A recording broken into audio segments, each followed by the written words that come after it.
All right, a key condition of a multiple linear regression model, as well as all of the statistical models that we'll explore in this course, is the assumption of independence of observations.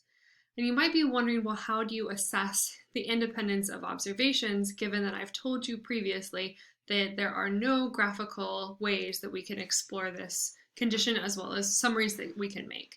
So let's dig a little bit deeper into how this condition might be violated. So what we have is we have the idea of what we are assessing. So what we're saying here is that information about one observation should not provide us with perfect information about values from another observation. And I'm using the word perfect here because I want us to be incredibly precise.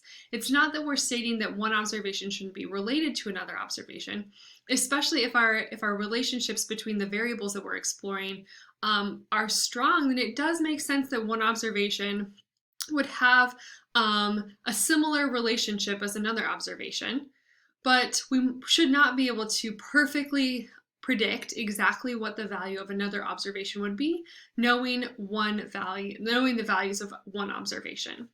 So if we think about the ways in which this might possibly be violated, we have observations that are what we call clustered, which is what the book talks about. So we think about the different clusterings that we could possibly have for our observations. One example is geographical clustering. So we call this spatial correlation, or the idea that observations are correlated geographically or within space. The other idea is temporal correlations, where observations are clustered within time.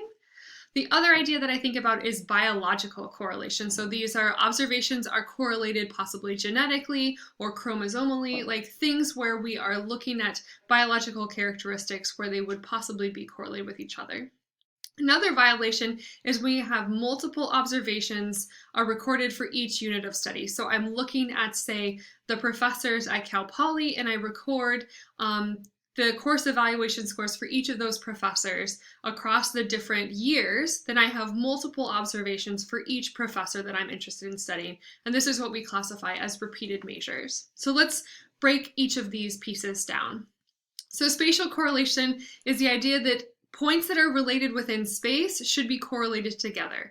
So I'm not saying that this is a must, because we see that some of these points here are very different from some of these other points. So there are different regions of Texas that are similar versus not. But we can see that if I choose any of these counties in this area of Texas, that they all have a strong correlation with each other. And so treating these counties, if that's our unit of study, as independent from each other, that is not a reasonable assumption to make. Temporal correlation is the idea that events that are sequential in time are highly correlated with each other. So here we see this trait score, and we're seeing all the different time steps, and we're seeing that there is a strong relationship of the trait score with a specific time point with the time point previous to it versus the time point adjacent to it. So this is the idea that treating each of these time steps, the observations at each time step, as independent from the previous time step or the other time steps, that is not a reasonable assumption to make. And so here we would have an independence violation. The other idea is the idea of biological correlation, where we have the correlation between two observations that are genetically similar. So if we think about the idea of siblings, here we have the example of siblings that are identical twins. So if we think chromosomally, then each of these two siblings, the traits that they inherit from their mother and father are exactly identical. And so if we looked at some sort of study where each of these two individuals was included, then it would not be reasonable for me to assume that these two individuals would be independent of each other, because they would likely have a similar reaction to a drug or something of the same effect. Here we have an example of siblings, and we can see that while we don't have the exact same chromosomes between these two siblings, we do have these regions where they share these similarities. So if whatever you're exploring specifically targets each of these overlapping regions, then we're going to expect there to be similarities between these two siblings. And it would not be reasonable to assume that each of these is an independent observation, because you would obtain information about one sibling based off of the value of another sibling. The final idea is the idea of repeated observations, where we have each unit of our study is repeatedly observed over the duration of the study. So I think a key example comes from the evals data set that's being explored in the textbooks that we've been reading, which is the idea that we have these different professors from the University of Texas at Austin, and we're exploring what is the relationship between their age or their average beauty and their course evaluation score. But if we look at how many professors were included in our data set, we have this professor ID variable, which is a unique identifier for each professor.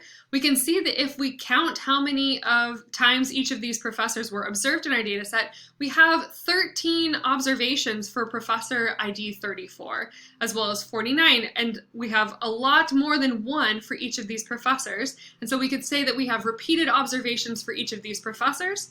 So treating all 13 of these observations as independent from each other is not a reasonable assumption, because knowing the average beauty score for Professor 34 for one row of our data set gives you perfect information about what their average beauty score would be for another row in their data set. So these are the ways in which our independence assumption can be violated. So this is the thoughts that I want you to be playing with as you evaluate independence within the context of the data that you explore for your projects as well as your lab assignments. All right, great.